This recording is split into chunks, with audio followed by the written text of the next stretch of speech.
You are listening to Alex Nanlohi Podcast, to know the Lord and to make Him known.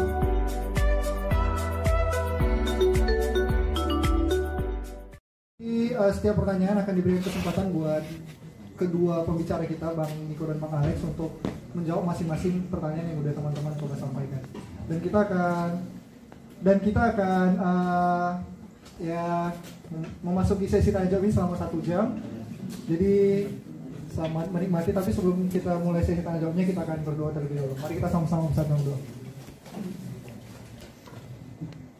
Bapak Surgawi, kami anak-anak-Mu ya Bapak, kami bersyukur Tuhan kalau Tuhan masih berikan kami satu kesempatan, kami boleh beribadah, kami boleh mendengarkan kebenaran firman-Mu ya Bapak. Kami berterima kasih untuk keindahan ini, karena kami sadar ya Tuhan, tidak ada hal yang benar-benar mampu untuk membentuk kami, mampu mengubahkan hidup kami ya Tuhan, selain kebenaran dari firman-Mu itu sendiri. Dan Bapak, kalau kami mau masuk kepada sesi selanjutnya Tuhan, untuk sesi tanya jawab, biar Bapak yang menolong kami, Bapak yang menolong anak-anak-Mu, Bang Niko dan Bang Alex, untuk boleh menyatakan kebenaran, biar Allah Roh Kudus yang menolong mereka, sehingga segala jawaban yang disampaikan oleh mereka Tuhan bukan berasal dari diri mereka sendiri, tapi boleh berasal dari Tuhan, sehingga kami anak-anak-Mu yang ada di sini juga boleh benar-benar terberkati. Kami juga mohon belas kasihan Tuhan, biar Allah Roh Kudus juga yang memampukan kami untuk benar-benar tunduk kepada kebenaran, menjadi anak-anak yang rendah hati untuk mau diajar, biar Tuhan yang benar-benar yang mengubahkan hati kami. Ini doa dan permohonan kami kepada-Mu ya Bapa, di dalam nama Tuhan Yesus kami sudah berdoa dan ucap syukur. Amin.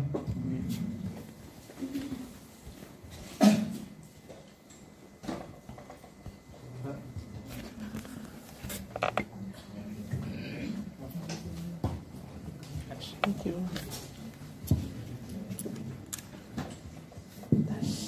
Nah, oke, jadi pertanyaannya bisa kita sama-sama lihat ya, ini aku bantu bacain. Jadi buat Bang Niko dan Bang Alex, pertanyaannya, apakah semua orang telah Tuhan tetapkan untuk berpasang-pasangan? Kalau iya, berarti jodoh itu sudah diatur Tuhan dong. Lalu kenapa ada yang tidak berpasangan? Mungkin dari aku dulu yang jawabnya.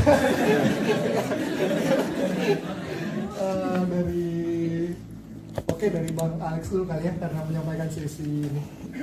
Sesi 2. Biar yang belakang kelihatan ya.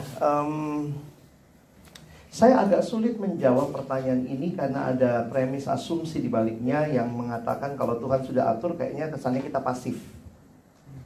Kesannya ngapain nyari kalau ternyata Tuhan udah atur, nyari-nyari juga pasti nggak dapet kok gitu ya kan, udah tentukan gitu ya. Jadi jujur aja pertanyaan seperti ini yang mengkontraskan atau membenturkan konflik antara pilihan manusia dan ketetapan Allah. Sebenarnya kita perlu pemahaman yang lebih utuh, bahwa Allah mengatur itu pasti, tetapi Allah yang mengatur itu memberikan kebebasan kepada kita, itu bagian kita. Jadi diskusi kita sebenarnya ada di diskusi bukan ditetapkan atau tidak, tapi sepanjang perjalanan hidup silakan mencari. Kalau ternyata dalam perjalanan itu kalian dalam satu keyakinan yang jelas, Tuhan menyatakan kepadamu lewat pergumulan, lewat hal-hal yang terjadi dalam hidupmu, dan kamu menemukan akhirnya saya dipanggil tidak menikah, saya pikir itu bagian yang Tuhan akan tolong kamu terima itu dan alami itu. Di dalam Alkitab, panggilan umum itu menikah. Yang tidak menikah itu panggilan khusus. Jadi kalau kita mengertinya, secara umum orang dipanggil untuk menikah. Nah, yang tidak dipanggil atau yang ditetapkan untuk tidak menikah, nah saya bertemu dengan beberapa orang yang agak beda memang ya. Teman-teman yang Katolik kan sudah langsung misalnya memilih jadi biarawan, biarawati, dan itu memutuskan tidak menikah. Tapi saya bertemu dengan beberapa teman senior, kakak-kakak, bahkan misalnya salah satu ibu rohani kami dulu, Ibu Pendeta Dorothy Marks, yang tidak menikah. Tapi saya menarik tuh, menanyakan kepada mereka beberapa orang, misalnya, jadi udah yakin Kak, misalnya tidak menikah? Ada yang mengatakan, saya tetap terbuka sampai waktu yang Tuhan izinkan. Jadi saya pikir itu jadi sikap yang lebih terbuka untuk tidak membatasi bahwa saya memang tidak akan menikah. Makanya jujur aja, kalau ada yang misalnya umur kalian menggumulkan singleness, saya bilang tunggu dulu deh. Coba aja lewatin hidup dulu. Jadi kecuali kayak, saya yakin banget nih single bang, Tuhan udah tetapkan. Saya mau minta bukti-buktimu apa yang kau yakini itu. Jangan karena baru ditolak kemarin, hari ini saya putuskan single. Nah itu mah desperado namanya. Jadi kalau ditanya apakah jodoh ada atau tidak, ini apa yang dimaksud? Jodoh itu maksudnya apakah ada yang Tuhan sudah atur? Pasti Tuhan atur. Tapi di dalam Tuhan mengatur pun mungkin gak sih manusia salah pilih? Nah ini jadi menarik nih. Saya sih melihatnya ada kemungkinan memang kita salah pilih juga. Nah, seringkali poin saya begini ya, karena saya juga belajar soal ketetapan Allah dan segala macam. Jangan mendiskusikan ketetapan Allahnya, karena kita bukan Allah. Yang kita diskusikan sebaiknya yang pilihan-pilihan kita, bagaimana supaya kita bisa memilih dengan benar. Oke, kalau saya sih begitu ya. Mungkin juga ada pandangan lain? Ya, ada onnya.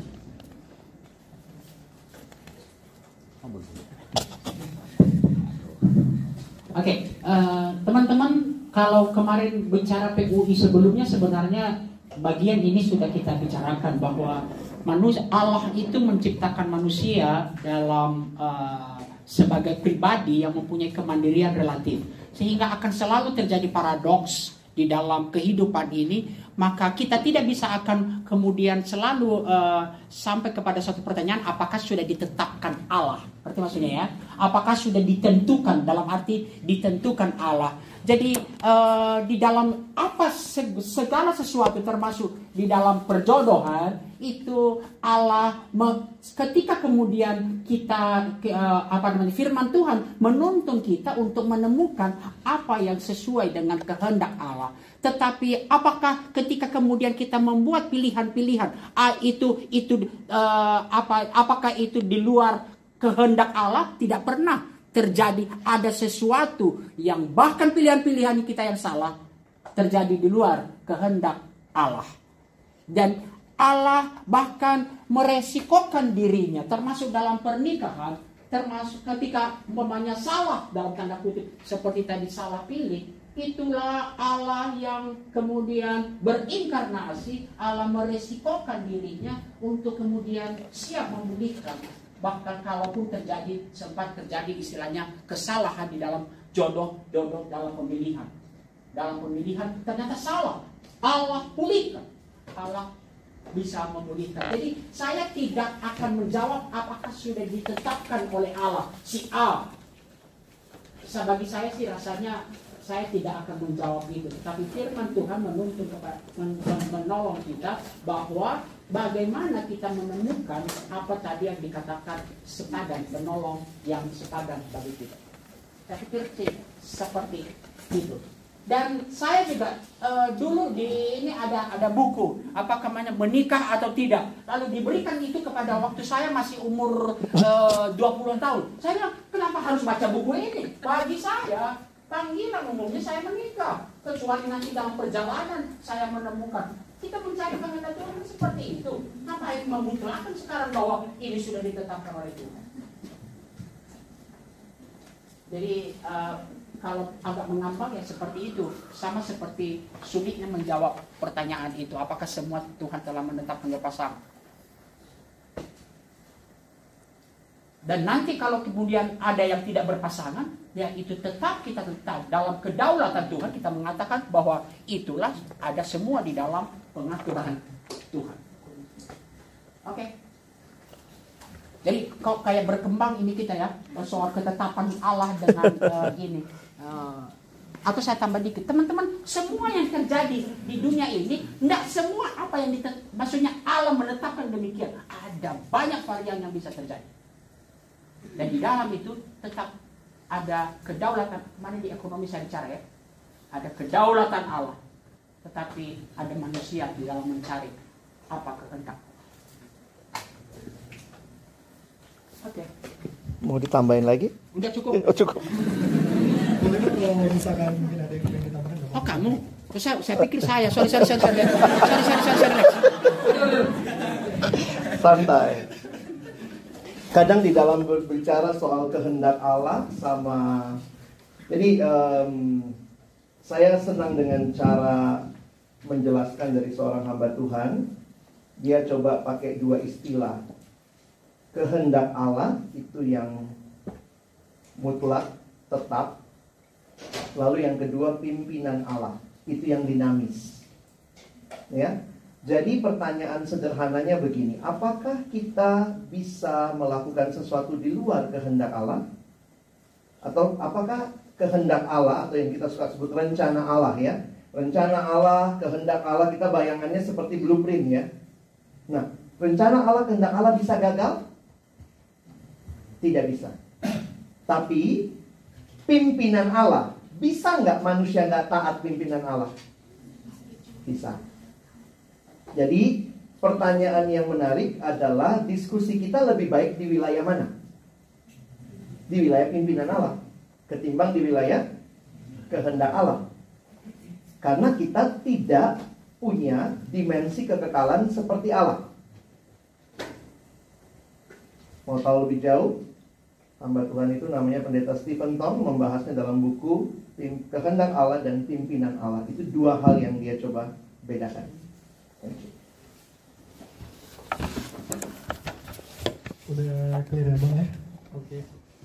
Saya sih clear, nggak tahu yang sana. Ya teman-teman, jadi aku sebagai moderator nggak akan mencoba menyimpulkan kedua dari jawaban pembicara kita supaya tidak terkesan mereduksi nanti ya. Jadi kita lanjut aja ke pertanyaan berikutnya. Bisa nggak sih?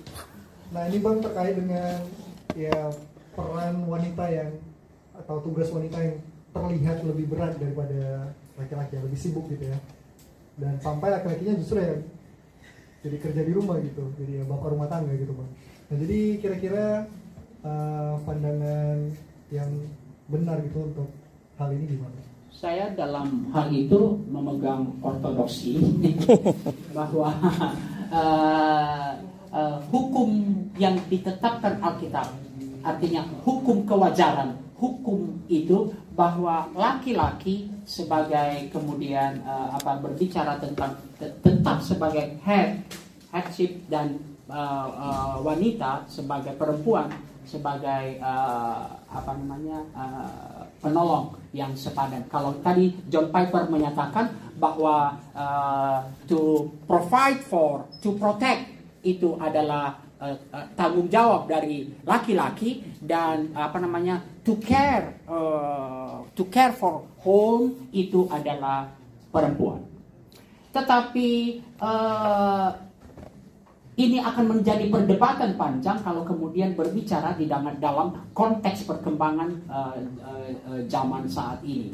Jadi kalau yang saya bisa katakan, saya nggak mau mengatakan kemudian apakah salah atau tidak seseorang umpamanya seseorang menjadi CEO, menjadi presiden. Tetapi menarik dulu ketika ada dulu yang namanya wanita besi, Margaret Thatcher. Oke. Dia mengatakan bahwa ketika dalam posisi saya coba pisahkan. Ketika dalam posisi saya sebagai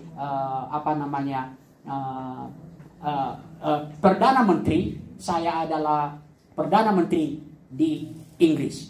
Tetapi di rumah, saya tetap penolong yang sepadan, dan kepala keluarga, headship saya adalah suami saya.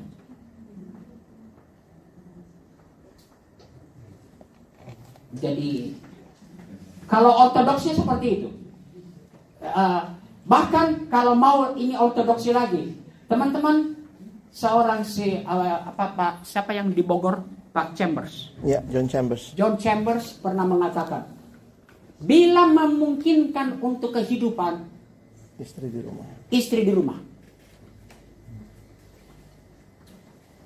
Karena laki-laki lah yang provide for and protect.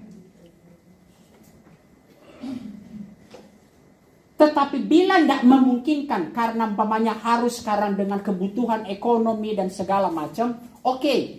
Tetapi prinsipnya tetap sama harus kita lakukan. Jadi pertanyaan-pertanyaan ini kan dalam proses ini tadi pimpinan Tuhan, kita tidak bisa Kan apa yang kita bukakan di pertama tadi itu adalah prinsip kebenaran Alkitab, oke? Tapi kemudian bagaimana kita itu mengaplikasikannya di dalam keluarga masing-masing. Di dalam itu kita perlu pergumulan bagaimana melihat pimpinan Tuhan. Jadi saya tidak bisa mengatakan kemudian salah atau tidak. Jadi ada contoh salah seorang yang beda lagi nih. Saya ambil contoh kakak kita dari Fakultas Hukum yang sekarang sedang berbicara juga di acara sana, Kak Holly Kalangit. Dia melihat, dia membagi hidupnya dalam periode-periode tertentu. Oke, jadi dalam periode tertentu dia mengatakan bahwa saya dalam mengambil satu peran saya full di rumah. Kemudian dalam satu periode tertentu pergumulan kemudian dia mengatakan oke, mungkin sekarang sudah dengan keadaan rumah sudah seperti ini, maka saatnya sekarang saya mulai mengambil peran seperti ini. Jadi itu pergumulan bagaimana melihat pimpinan Tuhan. Tetapi prinsip tidak pernah berubah. Jadi kalau kemudian Bang Niko kok kolot banget, ya saya kembali kepada slide saya terakhir. This is a matter of obedience of the Bible. Jadi bukan pertentangan antara Bang Niko nggak bicara nggak menyesuaikan dengan zaman. Kita berkata seperti itu. Nah, mari kita kemudian mencari pimpinan Tuhan, bagaimana mengaplikasikannya, bagaimana melihat pimpinan Tuhan bagi kita masing-masing. Saya pikir sama. Udah, nggak usah dibahas lagi. Oke, kita masuk ke pertanyaan berikutnya. Apa yang kita lakukan? Maaf ya. Ini dalam 1 Timotius 3 ayat 12, perempuan tidak boleh mengajar. Namun Priscilla pernah mengajar Apolos, Phoebe juga menjadi diaken. Jadi seberapa jauh sebenarnya peran wanita? Oke, teman-teman, kita tidak punya waktu untuk mengeksegesis masing-masing itu. Jadi Paulus tidak sedang mengatakan bahwa tidak bisa artinya kita harus melihat konteksnya. Jadi di bagian lain ketika di jemaat Filipi ada yang namanya Eunika dan Sintike itu adalah wanita. Jadi para pemimpin di jemaat. Jadi Paulus bukan kemudian tidak mengatakan bahwa tidak boleh mengajar. Ketika berbicara kepada Timotius secara jelas dikatakan apa? Engkau telah mengikuti iman yang diajarkan oleh nenekmu. Oke. Nah, jadi bukan tidak menyatakan tidak mengajar, tetapi kalau saya setuju dengan apa yang dikatakan oleh John Piper dalam bukunya bahwa dalam konteks pada waktu itu di gereja Efesus itu kan Timotius itu kan di gereja Efesus tidak sehat sehingga apa yang dilakukan oleh para wanita sedang di luar ketundukan mereka akan otoritas laki-laki. Ngerti maksudnya ya? Sehingga kemudian Paulus menyatakan seperti itu. Jadi seperti saya katakan tadi, prinsipnya tetap sama, tetapi bagaimana kemudian masing-masing kalau kemudian teman-teman benturkan, bagaimana kemudian denominasi berbagai gereja mengartikan jabatan mana yang kemudian dinyatakan sebagai headship di dalam jemaat, kepala di dalam jemaat, leader dalam jemaat, itu bervariasi kita melihatnya. Jadi yang saya mau hanya tekankan bahwa Paulus tidak sedang melarang total soal perempuan mengajar, no. Karena di bagian lain dia tunjukkan bahwa justru perempuan mengajar. Oke. Tetapi kondisi di Efesus jemaatnya kurang sehat sehingga para wanita sedang melakukannya di luar ketundukan kepada otoritas laki-laki. Sehingga dikatakan seperti itu. Oke. Tambahin sedikit deh, biar ada gunanya duduk di depan. Saya ilmunya sama kami ya. Di dalam mempelajari Alkitab, kenapa kita bisa lihat kok satu Alkitabnya bisa beda pengajarannya, kok gereja ini begini, gereja itu begitu ya. Nah, saya pikir dalam anugerah Tuhan, kalau kita perhatikan begini ya, dalam prinsip hermeneutik itu, teman-teman bisa perhatikan ada prinsipnya begini. Kalau situasinya sebanding, persis sama dulu sama sekarang, maka yang berlaku adalah teksnya. Tapi kalau situasinya tidak sebanding, maka yang berlaku adalah prinsip teksnya. Nah, ini yang sampai sekarang sebenarnya gereja-gereja secara sadar tidak sadar masih berantem sih ya. Yang mana menurut kamu prinsip teksnya, yang mana teksnya? Dulu sama sekarang mengasihi sama nggak? Sama. Makanya ayat itu berlaku. Kasihilah sesama manusia baik dulu sekarang, yang berlaku teksnya, ayatnya langsung. Tapi Yesus ngomong begini, jika matamu yang kanan menyesatkan engkau, cungkilah dan buanglah itu.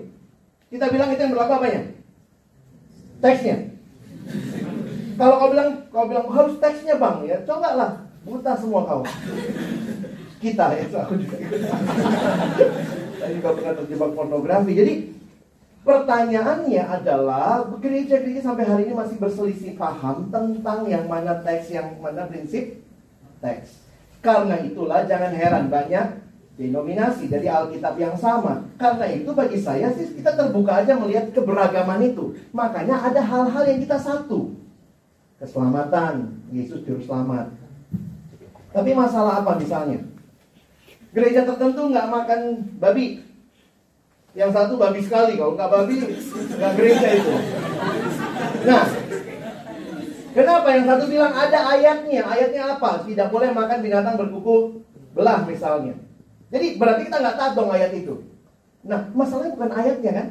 Kita melihat itu sebagai prinsip teks. Nah, ternyata ada kondisi tertentu di jemaat Efesus yang dilayani Timotius, sehingga Paulus bilang perempuan di gereja ini nggak boleh ngajar. Kenapa? Karena ternyata penyesat gereja Efesus masuknya lewat perempuan. Lemah. Perempuan lemah. 2 Timotius pantai cedung, rumahnya pakai hak lagi, lemah gitu. Jadi pada waktu itu banyak perempuan-perempuan tidak terpelajar, tinggal di rumah, suami kerja, pengajar sesat itu datangnya ke mereka. Sehingga orang-orang kayak begini mau minta jabatan di dalam jemaat, mau ngajar, Paulus langsung bilang tidak. Itu berlaku khusus kota Efesus, khusus kitab 1 Timotius. Makanya yang Bang Niko bilang tadi, ternyata di kitab lain kita menemukan gak masalah kok perempuan mengajar, gak masalah kok perempuan memimpin. Jadi untuk konteks ayatnya kita melihat yang berlaku apa? Prinsip teks. Coba lihat lagi. Ini kalau kalian lihat ayatnya geli juga saya. Jangan berkepang-kepang. Jangan kepang-kepang tuh ayat yang 1 Timotius 2. Coba lihat 1 Timotius 2 ayat yang ke 9. Demikian juga hendaklah perempuan, hendaklah dia berdandan dengan pantas, dengan sopan dan sederhana. Rambutnya jangan berkepang-kepang. Ini teks atau prinsip teks? Langsung kalian jawab prinsip, karena kok berkepang. Pada waktu itu, ini budaya ya. Seksi zamannya Paulus dilihat dari rambut. Makanya masalah wanita yang sopan waktu itu di ibadah menutup rambutnya. Perempuan yang kayak kalian ini pelacur itu abad pertama tuh, yang rambut-rambut diurai. Karena mereka menarik perhatian orang dengan rambut. Makanya wanita yang mengurapi Yesus itu, dia menyeka dengan rambutnya. Kau bilang mungkin hebat banget ya. Orang Farisi bilang jijik kalau dia tahu perempuan macam apa ini.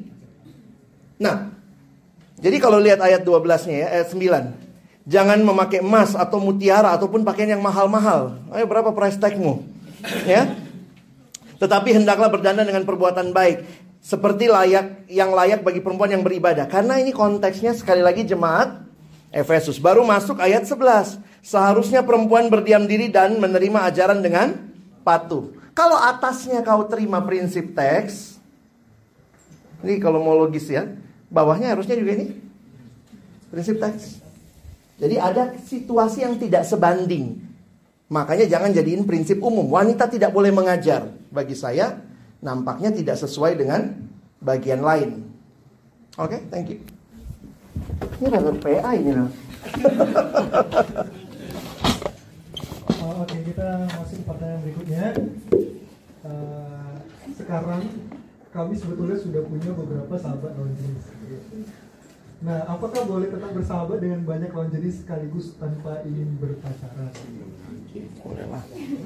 Silakan aja. Boleh. Silakan tambah lah. Ya, boleh. Oh, tapi ada satu nih, ada kewaspadaannya nih. Karena yang nanya namanya laki-laki. Ini hampir pasti laki-laki. Jadi ada beberapa teman perempuan yang tidak terlalu setuju dengan prinsip koleksi lalu seleksi. Nah, itu katanya menurut beberapa perempuan itu menyakitkan, Bang. Jadi ada yang pernah titip sama saya khusus gitu, Bang, tegaskan sama pria-pria itu ya. Janganlah sok deket-deket padahal memang nggak ada maunya. Jadi kayak cewek itu bingung, ini deket-deket tapi nggak nembak kan? Sementara dia deket sama semua orang. Nah, perempuan itu kan hatinya perasa ya. Dijemput tiap hari. Terus cewek itu nanya sama saya, Bang, apa ya maksud cowok itu ya? Seminggu ini aku dijemput terus. Menurut abang apa maksudnya? Mana saya tahu, tanya sama dia gitu kan. Ternyata tanya sama cowok itu bilang enggak, dia sama semua orang juga kayak begitu. Nah, saya bilang ya, makanya ceweknya nanya sama saya, boleh nggak Bang saya tanya? Saya bilang ya, tanya aja. Nanyanya apa Bang? Loh, kok tanya apa? Loh, dia nanya, boleh nggak aku tanya? Nanyanya apa? Saya bilang tanya sama dia. Mesti bayar nggak? Jangan-jangan di Gojek. Tiap hari tuh. Nah, itu kadang-kadang kedekatan dengan banyak orang pada saat yang sama juga bisa jadi tidak ada etika. Sorry ya, kita bicara wilayah etika. Jadi saya pikir sebagai pria yang baik jangan TP, jangan tebar-tebar pesona. Walaupun seringkali ada yang tulus, dia nggak sedang tebar pesona, cuma ceweknya salah nangkep. Nah, itu mesti hati-hati juga. Cowok-cowok yang merasa diri agak ganteng, ketua, Bang Niko ini dia ketua POUI zaman saya. Kerjaannya apa? Datang ke setiap fakultas. Tiap kali datang zaman itu, kalau ketua POUI datang, pasti disuruh sharing ya nih. Silakan Bang Niko, ini ketua POUI. Jadi waktu dia sharing, banyak lawan cewek-cewek lihat-lihat. Nanti minggu depan. Jadi tapi mesti punya batasan kan. Jadi jangan kemudian kita tebar pesona lalu kemudian membiarkan semua bunga berguguran juga gitu ya. Ya, saya pikir kalau dalam hubungannya dengan mencari teman hidup, kita perlu tulus jujur di hadapan Tuhan. Kalau dalam konteks mencari tempat hidup, teman Tuhan, jangan membuat seperti kirim aplikasi kerja. Ya, tebar semua aplikasi kerja, yang mana yang nyangkut. Jadi kalau dalam prinsip mencari kehendak Tuhan, bahkan ketika kamu sudah mulai belum pacaran tetapi sudah mulai mendoakan seseorang, maka teman-teman serius untuk mendoakan seseorang. Kalau gitu prinsip saya. Jadi saya tidak sedang mendoakan si ini dan Tuhan yang mana yang nyangkut nanti Tuhan. Tidak. Saya serius mendoakan seseorang. Sampai kemudian clear bagi saya, bukan saya baru pindah. Jadi saya pikir perlu ketulusan. Apalagi kalau prinsip berpacaran. Kalau kita bersahabat kemudian dengan tujuan untuk pacaran, saya pikir tidak baik untuk kemudian membuat seperti list dan ini. Teman-teman serius mengumpulkan seseorang itu di hadapan Tuhan. Dan saya dulu ini teman-teman orang yang sangat cepat ser gitu loh. Jadi hampir di setiap retret ada aja yang saya ser sama orang. Benar. Jadi ada banyak dulu mantan taksir saya. Tapi saya berdoa benar-benar sama Tuhan. Benar kalau doa Bapak segala yang mengarang lagu POUI, benar-benar doa dia serius di hadapan Tuhan. Kalau betul ini Tuhan, biarlah aku makin dekat. Tetapi kalau tidak Tuhan, jauhkan hati saya. Saya pikir kita perlu jujur di hadapan Tuhan. Kita bukan sedang mencari apa. Ini pasangan seumur hidup. Jadi tidak dengan sistem cadangan, berarti maksudnya serius dengan mendoakan. Jadi kalau pertanyaan tadi, boleh bersahabat kepada banyak orang, boleh. Tetapi kalau bersahabat itu ada udah dibantu dengan tujuan pacaran, saya pikir hati-hati. Nah, demikian juga kalau sudah bersahabat dan kemudian teman-teman bahkan belum berpacaran, tetapi mulai, kalau dulu ada ininya, mulai bersama-sama bergumul untuk mendoakan. Setelah nembak kan bukan langsung pacaran, toh? Pasti sama-sama kamu kasih waktu dia, jangan kamu ini, kamu jawab sekarang. Artinya kasih waktu bergumul. Saya pikir ketika bergumul bersama, mendoakan bersama belum pacaran, kita harus berubah cara persahabatan kita dengan yang lain-lain. Kita tidak harus sama lagi dong. Jangan tebar pesona lagi di tempat lain. Itu bagi saya. Kenapa ini hal yang serius? Jadi kalau bagi saya malah kalau lebih ini menyangkut tadi apa yang dikatakan Bang Alex, kekudusan dari ketudusan di dalam kita mencari kehendak Tuhan.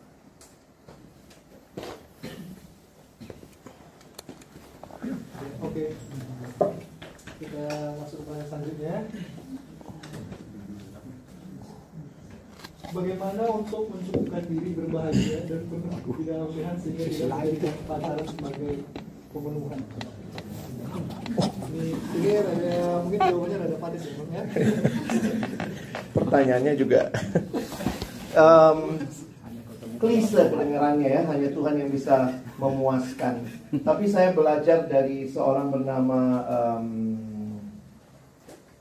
nama dia bilang ya, Nicky Gamble ini kasih kalimat yang menarik. Dia bilang begini, bahwa sebenarnya kita itu dalam dunia selalu, kita ini makhluk yang relasional. Tuhan ciptakan kita berelasi.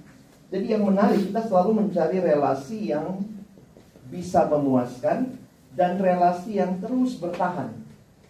Jadi dua hal ini yang kita cari, relasi yang memuaskan dan relasi yang terus bertahan.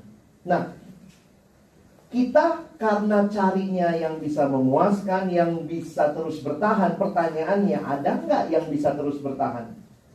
Misalnya, ada nggak yang pasangannya, pacarnya, suaminya, atau istrinya nggak pernah bisa mati? Hidup selamanya. Nggak mungkin. Jadi akhirnya dia mau menolong kita mengerti bahwa yang namanya kepuasan dari pasangan itu pun ada batasnya. Karena itu sifatnya terbatas. Sementara desire kita selalu mau cari yang everlasting. Karena itu dia ingatkan, karena engkau ciptaan Tuhan, hanya Tuhan yang bisa memuaskan kita dengan yang everlasting itu.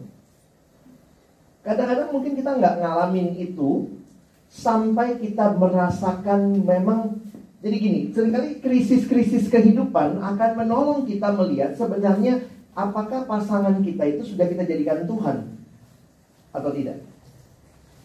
Jadi hati-hati juga ya, kadang kalimat yang memang kalimatnya romantis kali ya. Sehidup semati, kemanapun kau pergi aku, kalau nggak ada kau nggak bisa aku hidup. Kadang-kadang dari pacaran udah begitu ya. Aduh, kalau nggak ada kau nggak jernih hariku. Astaga, emang dia pembersih lantai. Maksud saya begini, jadikan hal yang baik sebagai hal yang baik.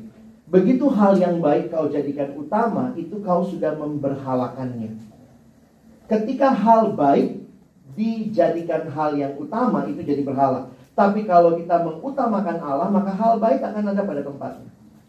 Nah, jadi ingat, pacaran itu bukan untuk memuaskan. Ada nggak kepuasan di dalamnya?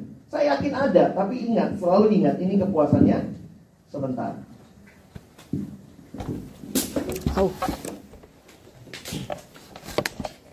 Ya, kita langsung ke pertanyaan berikutnya saja. Bang, bolehkah minta list poin-poin yang harus kita cek ke diri kita untuk mengetahui apakah sekarang adalah saat yang tepat untuk mencari pasangan hidup? Aku dong. Slide saya sesudah slide terakhir tadi boleh tunjukkan. Oke, sesudah ini. Kapan mulai pacaran? Jadi selalu mulai dari akhir. Kalau saya sederhananya begini ya, mau menikah umur berapa? Next deh. Oh belum. Mau menikah umur berapa? Atau gini deh, pacaran berapa lama paling bagus? Terlalu cepat, bagus nggak? Berapa lama kalian pacaran? 2 jam bang, langsung married. Gak mungkin lah ya. Oke, kelamaan asik nggak? Nggak juga. Pacaran terlalu lama itu godaannya besar. Karena pacaran itu secara fisik bisa dekat, tapi belum boleh ngapa-ngapain. Jadi kalau kita melihat, next lagi, mau pacaran berapa lama? Kalau kau bilang pacaran 4 tahun lah maksimal bang, kira-kira. Terus mau menikah umur berapa? Kalau kau mau menikah misalnya umur 27, berarti mulai kapan pacaran?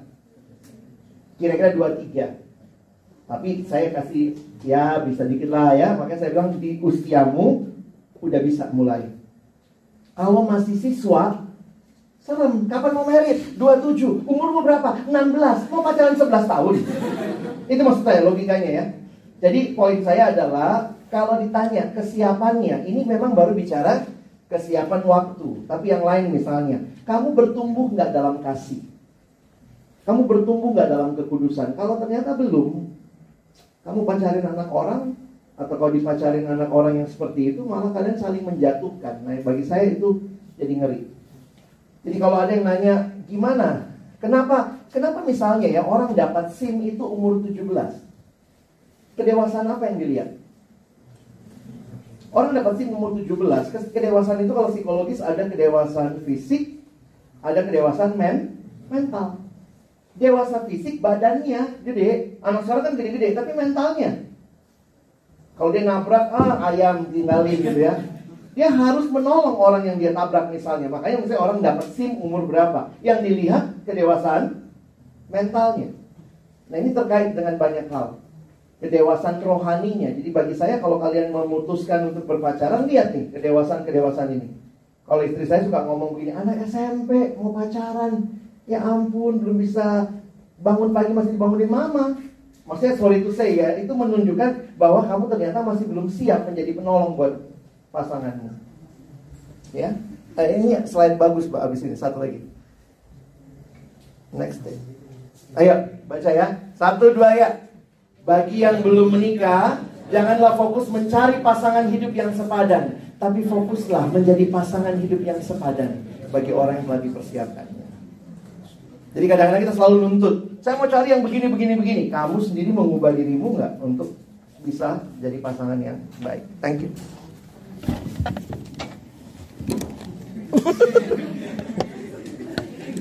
Pasangan yang sepadan.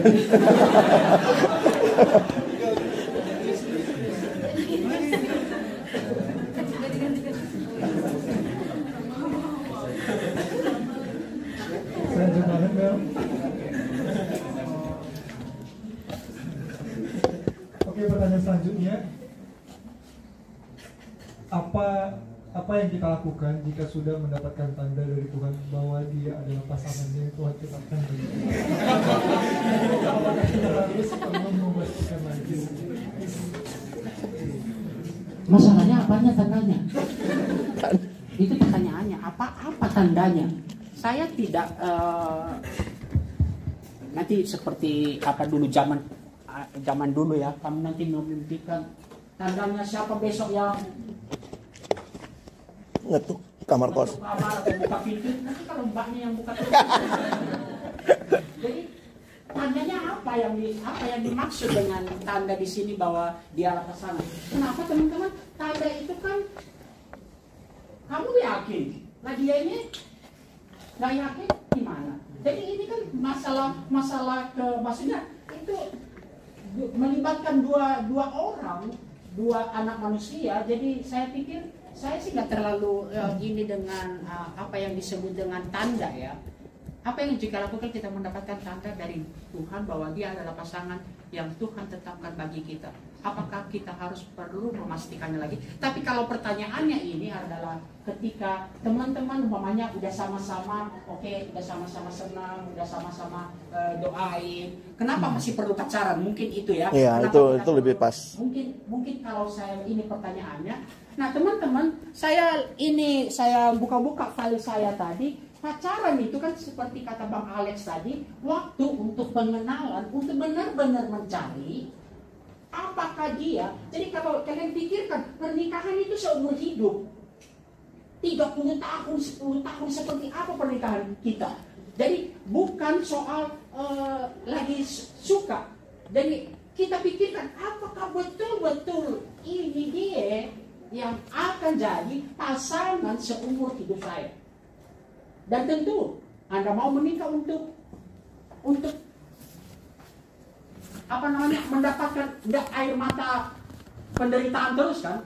Nah, teman-teman, jadi saya ini kenapa ada banyak hal di dalam masa-masa ketika kita senang, sama-sama senang, itu masa-masa romantis. Dan masa-masa romantis itu, ya teman-teman, ada dalam buku yang kecil yang saya itu, katanya yang anak-anak yang suka naik gunung pun, yang benci mall pun, ketika lagi masa-masa senang, dia sangat bisa senang masuk mall menemani kamu.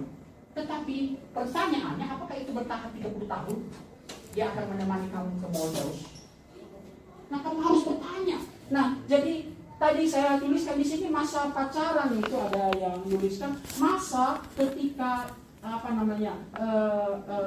romantis love itu kita harus berubah untuk menjadi realistic love. Artinya benar-benar tahu dia. Teman-teman, saya lebih baik bagi contoh ya. Saya pacaran karena memang ada pergumulan kami tentang gereja, tentang suku. Saya pacaran 6 tahun. Jadi melampaui batas yang dikasih Bang Alex. 6 tahun kami pacaran, dan ternyata ada banyak hal yang kita tidak tahu. Kenapa pacaran ada banyak activity center. Artinya kita pergi ke sana, kita pergi ke sana, tetapi tidak banyak dialog. Dialog itu untuk saling mengenal. Dan ada banyak hal yang saya tidak tahu dan dia tidak tahu tentang diri saya, dan itu menjadi pergumulan di dalam pernikahan.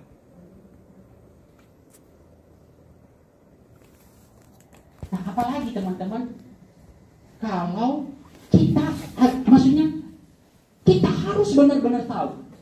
Saya bukan mengatakan bahwa kemudian nggak jadi kalau ini, tetapi kalaupun kita tahu, pamannya, kamu nggak suka dengan anjing, nggak suka dengan burung, tapi dia benar-benar pecinta burung. Nah, kamu tanya ke diri kamu, apakah gue benar-benar bisa hidup bersama dia 20 tahun dengan hobinya yang seperti itu?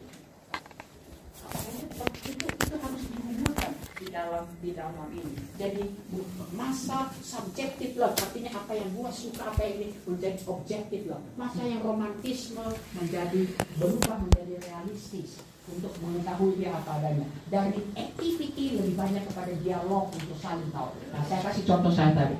Teman-teman, ternyata dia nggak tahu bahwa saya penderita OCD, obsessive compulsive disorder, yang luar biasa.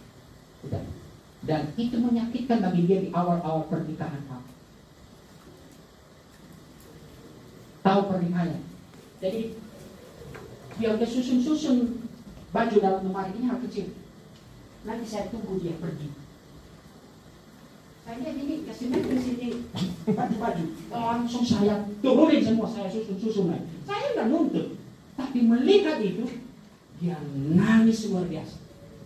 Dan itu pergumulan yang luar biasa. Bagaimana ini? Saya sampai menjadi direktur, teman-teman. Tidak tahu. Rumah saya nggak mau saya rambut jatuh. Dan istri saya ternyata saya juga nggak tahu. Dikaruniakan sangat disayang Tuhan. Kan Tuhan ngomong, rambut di kepalamu saya hidup. Setiap rambutmu jatuh, Tuhan perhatiin kamu. Ternyata dia selalu diperhatikan Tuhan. Pokoknya habis keramas rambut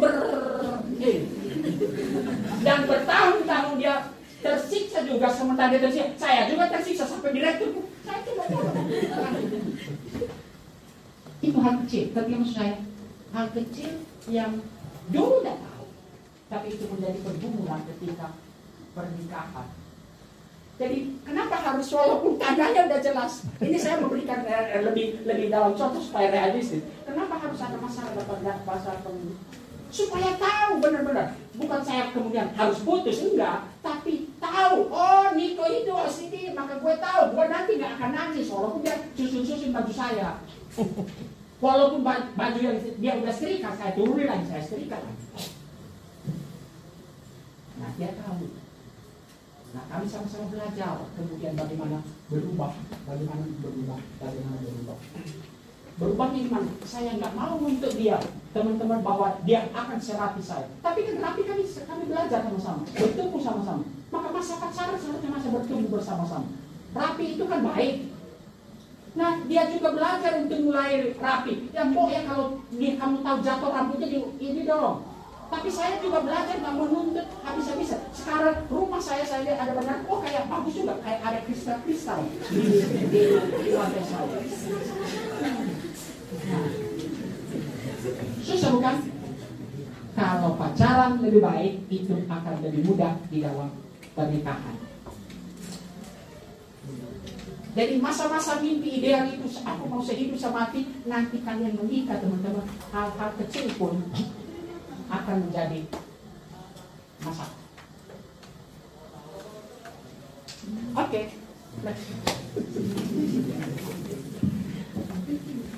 Makanya saya selalu ingatkan diri saya senang dengan kalimat Bang Niko tadi, mungkin saya harus tegaskan lagi. Biasanya waktu kalian sedang menggumulkan pacaran begitu ya, atau masuk dalam masa pacaran, itu masih saat-saat yang indah. Makanya itu disebut sebagai romantic love. Tapi romantic love harus bertumbuh menjadi realistic love, dan itu pelajaran seumur hidup. Ya. Jadi karena itu teman-teman harus menghayati. Saya ingat kalimat yang indah ini, jatuh cinta itu gampang, yang sulit itu bangun cinta. Karena itu bangunnya seumur hidup. Saya ada miripnya sama Bang Niko, walaupun tidak seperti dia ya. Istri saya kalau lipat selimut tidak persis ujungnya ketemu ujungnya. Saya tuh yang gila begitu. Agak mirip kita Nik ya. Jadi kalau dia lagi mandi, saya lipat ulang tuh selimut. Dan waktu dia lihat, nah itu sempat juga, apa sih selimut doang begitu kan? Mungkin kalau itunya Niko nangis, saya malah marah gitu ya. Udah dilipat lagi. Tapi kan belajar saling mengerti. Saya belajar menerima, tidak mesti serapi saya, dia tidak mesti serapi saya, dia belum belajar jadi rapi gitu ya. Jadi sekarang kalau lipat selimut urusan saya, dia nggak peduli lagi. Urusanmu, daripada aku sakit hati lihat selimut dilipat ulang kan. Nah tapi akhirnya banyak hal yang saya pikir waktu kami pacaran, akhirnya kita masuk ke dalam realistic love kan. Waktu apalagi menjelang pernikahan. Misalnya, nanti tinggal di mana? Orang tua makin tua, nanti orang tuamu, orang tuaku ikut siapa? Nanti kalau kita menikah, kamu kerja atau tidak? Saya kerja atau cukup saya kerja, kamu tidak usah? Kamu mau sekolah lagi atau tidak? Nah itu hal-hal yang masuk kepada realistic love. Dan realistic love itu yang saya katakan harus dibangun seumur hidup. Karena sampai hari ini pun saya dan Bang Niko belum selesai dengan istri kami, dengan pasangan kami untuk terus saling mengenal. Kadang-kadang mungkin bapak mamamu yang udah menikah lebih dari 20 tahun aja bisa ngomong begini sama pasangannya. Saya kayak gak kenal kamu kayak begini. Ya ampun udah 20 tahun bareng gitu ya. Masalah pencet odol itu jadi masalah besar. Satu dari tengah, satu dari ujung, satu dari depan gitu ya. Nah itu yang bagi saya begini loh teman-teman, tidak ada yang namanya satu tanda memastikan there will be no conflict. No. Karena itu tanda jangan kalian kultuskan. Tapi saya lebih senang prosesnya. Kalian bangun terus cintamu, belajar terima dia. Pernikahan 3 tahun pertama bagi saya sulit.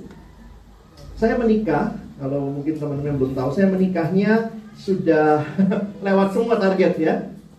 Target apa? Saya menikah umur 37 tahun, kami pacaran 4 tahun, jadi saya baru mulai pacaran 33-an. Istri saya pacar pertama saya pacar pertama dia. Saya nggak pernah punya mantan. Kenapa? Alasannya saya udah lama hidup sendiri dan hidup saya untuk melayani. Jadi saya bersembunyi di balik pelayanan itu, nyaman kan, kalau saya pelayanan kemana-mana, dikenal orang. Tapi kemudian saya jadi sadar, bukan seperti ini. Tuhan mau saya punya pasangan, dan saya harus doakan, gumulkan. Nah pertama kali dia masuk dalam hidup saya, dalam 37 tahun saya sendiri, itu saya merasa terganggu. Karena jadi mikir dua orang, mau mana dulu biasa bisa naik Grab bike atau apa misalnya gitu ya. Sekarang mesti berdua, nggak mungkin kan istri naik Gojek digandeng orang lain. Nah itu hal-hal yang akhirnya misalnya dibonceng orang lain atau apa. Jadi ada hal-hal yang bagi saya awalnya nggak mudah. Dan akhirnya kami belajar saling mengerti. Pacaran itu indah. Kenapa indah? Kadang-kadang kalaupun berantem, habis berantem kan dia pulang ke rumahnya, saya pulang ke rumah saya. Itu kalau lagi pacaran. Tapi kalau udah menikah, berantem, pulang ke tempat tidur yang sama. Satu ngadep sana, satu ngadep sini, sejauh timur dari barat. Terus bagaimana belajar minta maaf duluan. Dan saya banyak belajar dari istri saya, dan saya yakin dia juga banyak belajar dari saya. Belajar untuk, beberapa kali saya senang ngomong gitu ya, ngomong cerita gitu. Sampai akhirnya dia bilang gini, jangan stop lagi ya. Karena saya ngomong jangan stop gini-gini. Jadi dia udah tahu tuh. Dan istri saya pernah dalam satu kemarahannya dia ngomong, ingat ya bang, aku bukan mahasiswa yang kau layani, aku istrimu. Wih, itu punchline banget. Kenapa? Saya kadang-kadang lupa. Memang karena umur kami beda 10 tahun. Waktu kami pacaran dia ketua PMK begitu ya, ketua persekutuan alumni. Jadi saya kadang-kadang lupa, saya pikir dia jemaat. Ayo kamu mesti begini-begini. Ini istri, saya harus libatkan dia. She's my partner. Nah, bertumbuh dalam realistic love itu perjuangan seumur hidup. Oke? Tapi jangan takut menikah ya, indahnya juga banyak. Jadi takut di banyak marriage. Wah, indahnya banyak teman-teman. Ya kadang-kadang kita saking takutnya salah pilih kalian, kami kayaknya menakutkan menikah itu sampai kalian, oh gitu ya. Indah kok. Udah. Oke, ke pertanyaan selanjutnya ya. Bang, apakah sesuatu yang salah jika yang mendoakan duluan adalah pihak wanita? Dan apakah salah jika mendoakan orang lain atau gebetan saat dia udah punya pacar? Salah sih.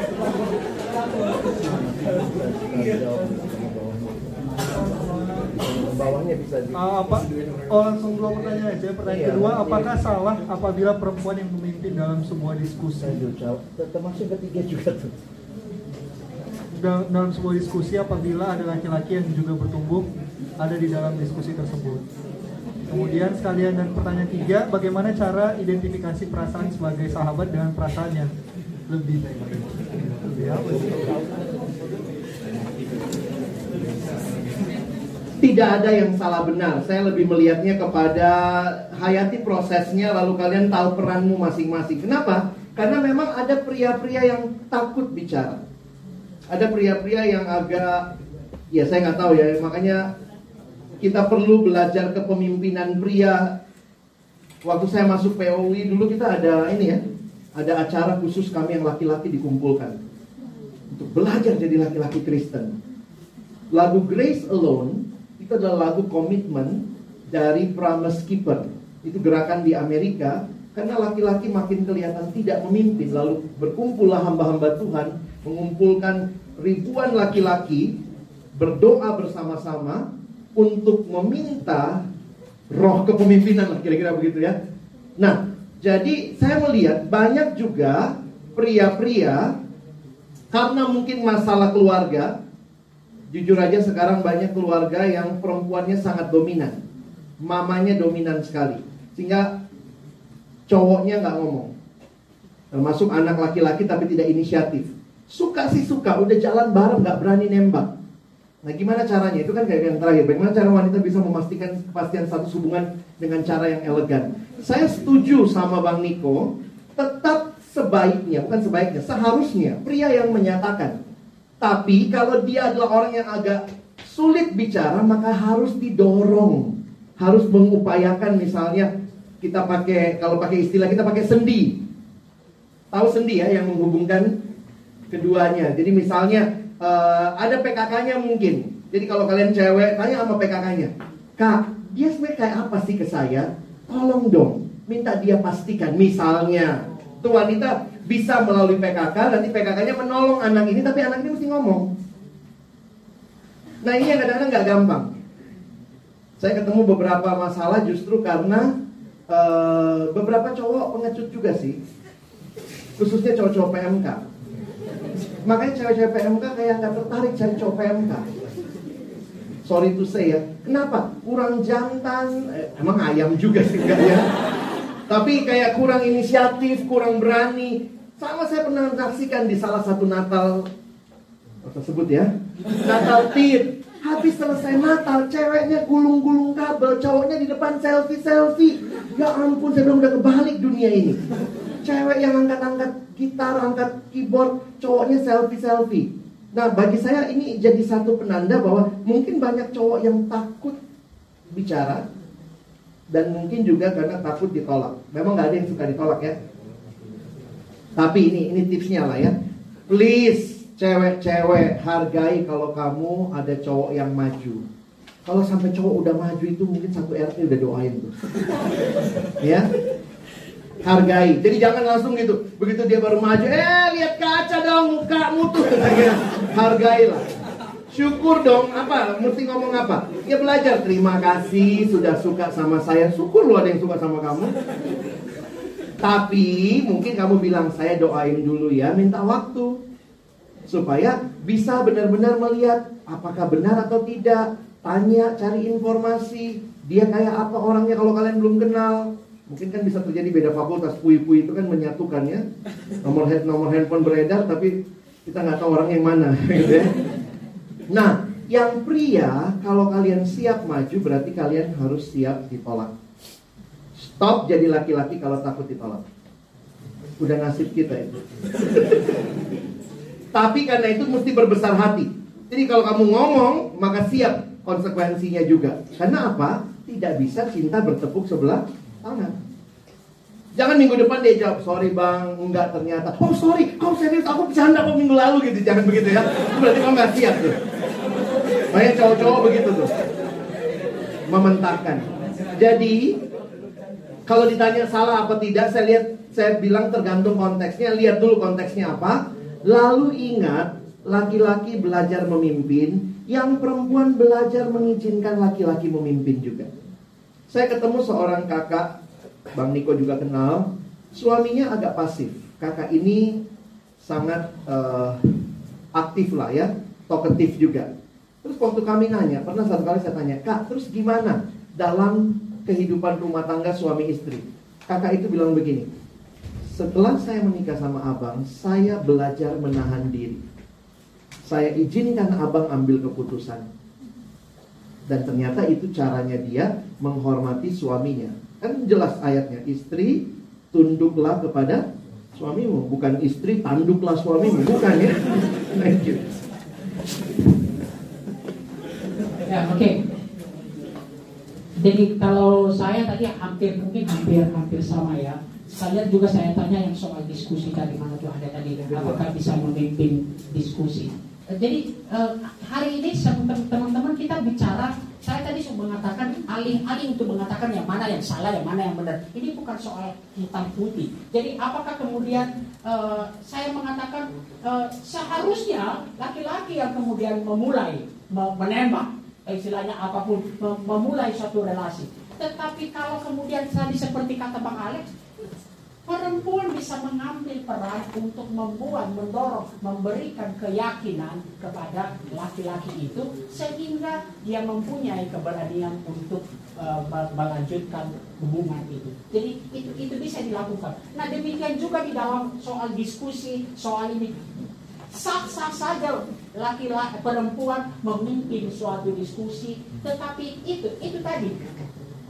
Saya mau ketika kita di PUI ini kemudian lahir, bagaimana kita seperti si John Piper tadi, sang laki-laki didorong untuk mengambil perannya untuk menjadi kepala, dan sang perempuan juga apa yang feminin yang sejati justru menempatkan diri seperti menundukkan diri untuk mendorong kepemimpinan laki-laki, untuk menerima, meneguhkan dan mendorong kepemimpinan laki-laki. Jadi kalau di dalam persekutuan saat ini susah banget kita lihat laki-laki, ya jangan teruskan. Jadi hentikan diri. Kalau kalian sangat perempuan persekutuan begitu maco, semua apa-apa diurus, maka memang akan melahirkan laki-laki. Ya udah, emang udah dikerjain sama mereka. Bahkan dulu seperti yang tadi kakak yang sama, mudah-mudahan orang yang sama, benar-benar seperti membatasi diri, seperti dia membuat satu keyakinan bahwa aku bergantung kepada kaum pemimpin. Dan itu yang harus kita dorong di dalam persekutuan untuk membangunkan kemudian laki-laki di persekutuan dan juga peran wanita yang sebenarnya. Jadi saya nggak perlu banyak nambah lagi. Itu menjawab pertanyaan-pertanyaan tadi. Apakah kemudian bisa memimpin diskusi hari ini? Saya pikir kita tidak sedang ini. Apakah TI bisa laki-laki perempuan? Saya poinnya bukan itu. Tetapi bagaimana kemudian membangun kepemimpinan laki-laki bang. Teman-teman, saya suka dengan kalimat Tuhan kepada Ayub ketika ini. Hei laki-laki, ayo kita berdiri. Jadi seperti mau ini, bangkitlah laki-laki. Ayo kita tanya jawab, laki-laki. Sebelum saya ini semua teman-teman, nanti mungkin waktu saya nggak ada lagi. Saya serius ini. Dulu di FMIPA sebelum kami juga kekurangan laki-laki, bahkan krisis laki-laki. Tetapi benar-benar di FMIPA di tahun sebelum itu dilakukan gerakan doa dan diupayakan bagaimana membangun laki-laki. Tuhan ketika ini UMPTN pada waktu itu kirimkan laki-laki ke persekutuan kami. Dan Tuhan jawab. Tahun berikutnya berbalik. Seluruh kepemimpinan di FMIPA UI itu bertahun-tahun POUI dari FMIPA UI. Saya bukan mau mengambil ini FMIPA UI. Bertahun-tahun PNKJ dipimpin oleh laki-laki dari FMIPA UI. Nah, apa yang saya maksud di sini? Bukan soal bicara soal itu, tetapi ada satu kesadaran untuk kembali menempatkan seperti apa yang dikatakan Alkitab, laki-laki mengambil peran headship dan wanita mendorong hal. Nah, itu yang saya rindukan terjadi di UI ketika kita membicarakan pada hari ini. Dan itu tak hanya kemudian berbicara soal kepentingan kita di persekutuan ini, tetapi itu menyangkut keluarga, family, itu menyangkut masyarakat, itu menyangkut gereja kita.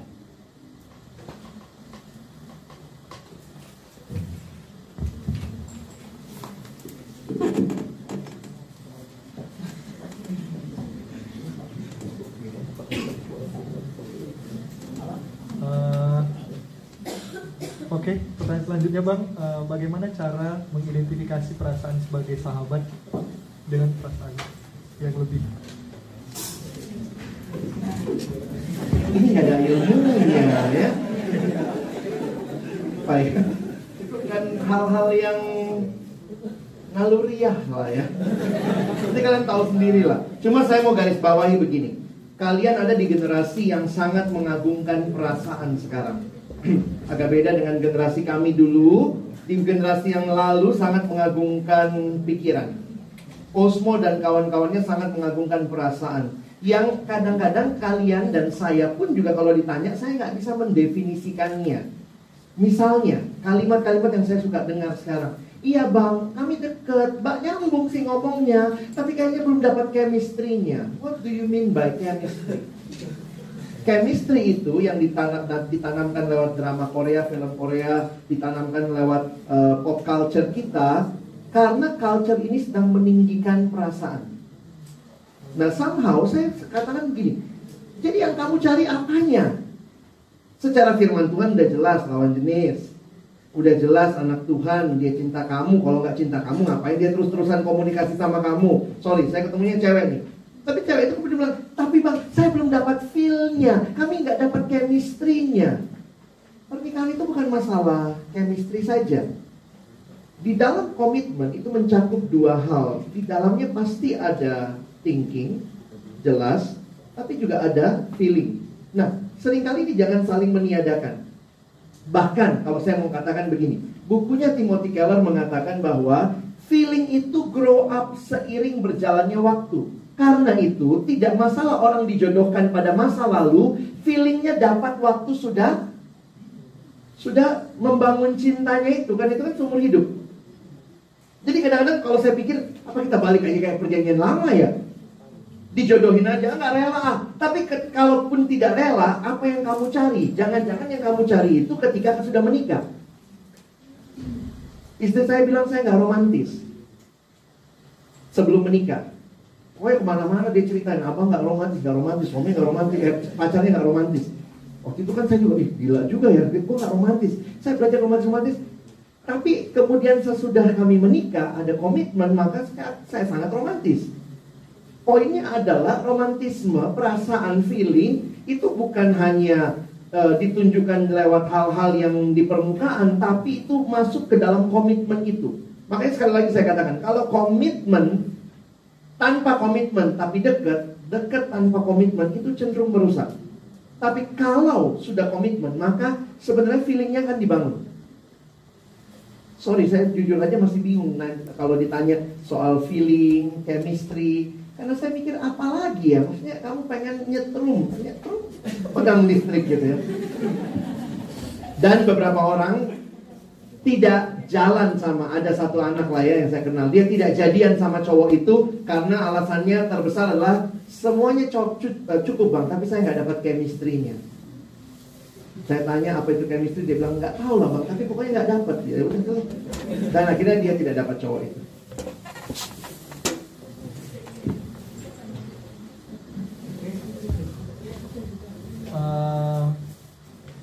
Apakah seks boleh untuk non-procreation? Tidak. Allah menciptakan seks tentu untuk menikmati relasi suami istri yang menyatu itu. Tidak. Makanya gimana ya cara melihatnya? Seks itu akibat wajarnya procreation. Ada keturunan. Nah, sekarang ini banyak orang yang mencoba memisahkan. Can we just have sex? Tidak mau menanggung ada anaknya. Nah, itu bagi saya di dalam teologi ada dua pandangan besar. Ada yang bilang setuju, ada yang bilang tidak setuju. Kalau saya ada di wilayah yang saya nggak setuju. Seks tetap konsekuensi logisnya adalah procreation. Kenapa ini jadi penting? Supaya jadi gini. Bagaimana menanggapi kontrasepsi? Nah, ini kalau kalian misalnya anak kedokteran, ini masuk dalam wilayah etika medis. Nanti bicara, apakah saya cuma mau having sex-nya tapi tidak mau anaknya? Itu yang terjadi dengan banyak pernikahan di Eropa misalnya. Tapi abang setuju gak kontrasepsi? Saya setuju kontrasepsi dengan tujuan yang jelas. Misalnya beberapa orang, kami belum settle bang, belum siap. Kalau ada anak kami nggak siap nih sekarang. Oke, kontrasepsi diperkenankan. Tapi apakah silahkan kalian mendukung apa sekarang itu ya? Safe sex, kampanye safe sex, bagi-bagi kondom nanti di mana di WC umum. Saya pikir no. Kekristenan tidak mendukung safe sex. Silakan nge-sex yang penting safe. No. Kita mendukungnya apa? No premarital sex. Setia dengan pasangan kita. Jadi hati-hati dengan kampanye ini, karena kampanye ini melahirkan. Nah, saya melihat ya, sorry ya, karena banyak teman-teman medis karena melihat PMS, penyakit menular seksual, akhirnya bilang nggak apa-apa lah, yang penting safe. Tapi ya, kalau itu kita kerannya dibuka, saya pikir akhirnya etika Kristen. You can have sex without procreation. Thank you.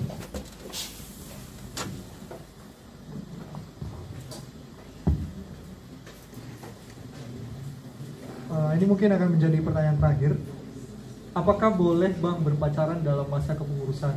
Karena dari pengalaman yang saat ini sering terjadi relasi yang seperti ini justru malah merusak fokus dan motivasi.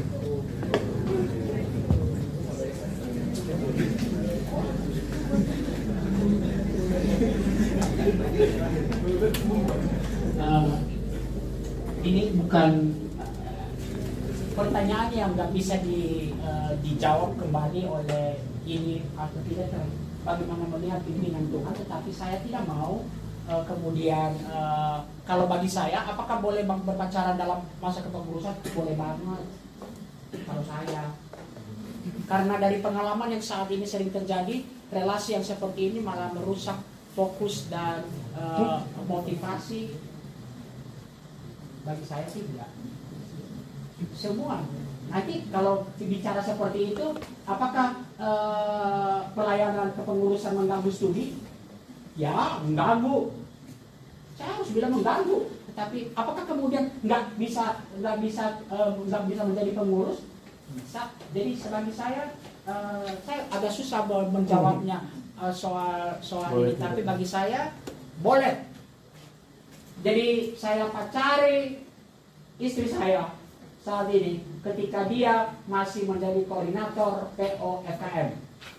Dan justru karena kehadiran saya, dia bisa mungkin memimpin PO FKM dengan lebih baik. Mungkin. Jadi bagi saya kok motivasi nggak apa ya? Apanya yang berubah motivasi? Nggak ada. Kalau kita kalau tadi masa berpacaran adalah masa bertumbuh di dalam Tuhan, masa untuk itu maka seharusnya tidak berubah motivasi. Kalau pacaranmu itu adalah kemudian yang saya katakan tadi romantisme terus nonton lagi, ya iya akan mengganggu. Jadi kalau proses berpacarannya dibenerin, maka saya yakin tidak akan mengganggu motivasi dan relasi di dalam kepengurusan. Jadi silakan, kepengurusan adalah ladang yang subur untuk mencari pasangan. Amin. Jadi termasuk di retret-retret camp, saya pernah dulu ngomong gini teman-teman. Jadi jangan dirohanikan. Wah, motivasi saya ikut camp ini supaya dibina, dibentuk. Saya tidak mau.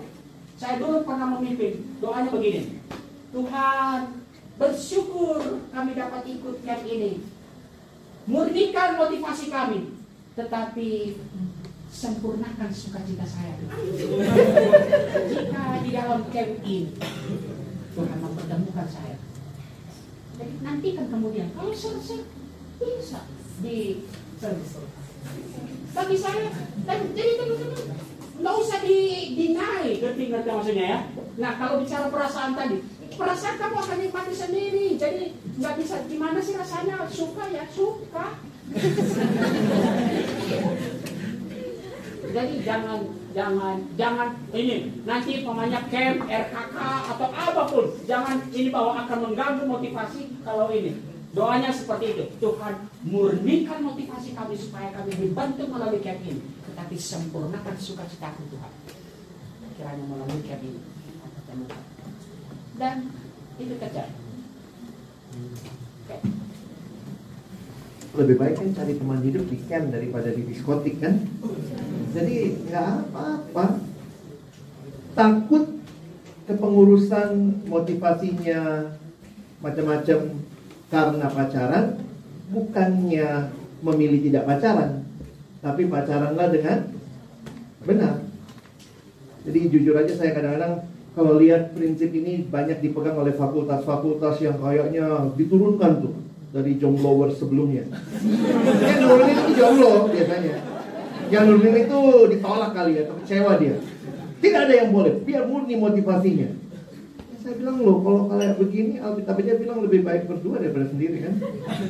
Poinnya, sorry ya saya pakai ayat itu dalam tanda kutip ya. Poin saya adalah ketika kamu takut salah motivasi, maka yang dibenarkan adalah motivasinya, bukan tindakan pacarannya dilarang. Beberapa anak gitu ya, pacaran terus kemudian ya bang kami backstreet. Kenapa? Kalau ketahuan pengurus kami dikeluarkan. Kamu gila tuh kepengurusanmu. Kamu dibiara ya. Kalau kita masih di kepengurusan PO mah harusnya bersyukur ada teman yang jadian kan. Dan kita support dia. Dan bagi saya ada yang beberapa kali kan duduk sebelahan di PO. Terus yang lain gitu, masa duduk di sebelahan loh. Emang mesti duduk jauh-jauhan. Dia sebelah cowok orang gitu. Atau maksudnya poin saya begini loh. Justru kalau dia di dalam persekutuan masih menunjukkan itu menolong kita juga jadi alat kontrol Tuhan buat mereka.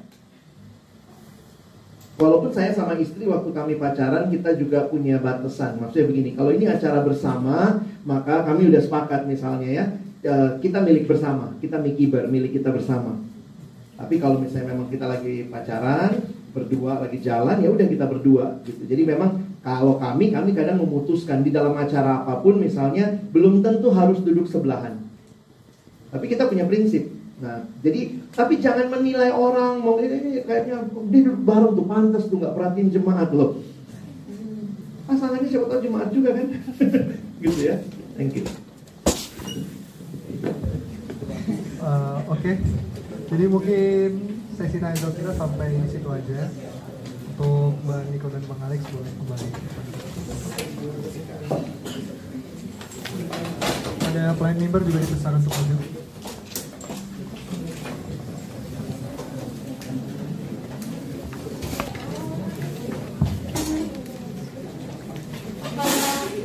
Jadi ini adalah saatnya untuk memberi persembahan yang terbaik. Mari kita memberikan persembahan kita dengan hati yang tulus dan penuh ucapan syukur. Kita sama-sama angkat pujian, apalah arti ibadahmu. Yes.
Mari kita satukan hati kita bersama dengan doa.